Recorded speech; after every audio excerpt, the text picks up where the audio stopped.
Many people are wondering how many people are being impacted by the various aspects of audio engineering.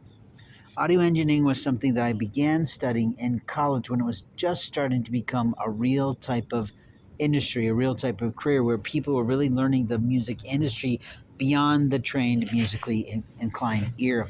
You see, if you just want me to run a mixing board for a music group, I can do that. I did that in college by just listening to the singers and balancing them out.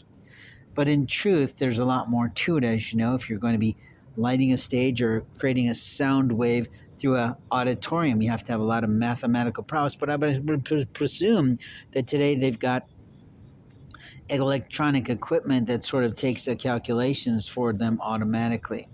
But I cannot say. I'm not in that industry, and I chose something else. I chose journalism instead.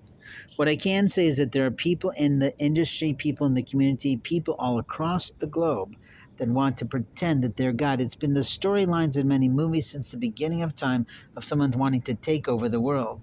Now, myself, I just don't like living outside right now because the bugs in this community are not being tended by anyone. They're out of control. Too many property managers are doing a bad job of keeping the vermin down that impact our life, impact our world, impact our ability to eat outside or go inside. And that's a problem. It's immoral, in fact. But the truth is that in America, we have to be prepared for worse things because worse people are coming to America.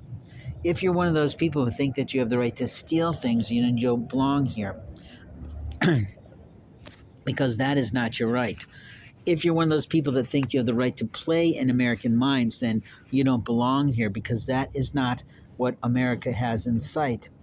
If you're someone who understands a little bit about why we're looking now at NASA and space centers and whatnot, then you have a little bit of insight from the Lord.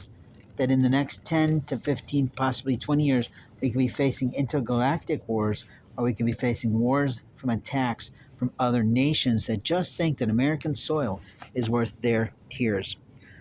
The problem is we have a lot of fears in America is true, but we also have a lot of people who are naive about what's happening across America.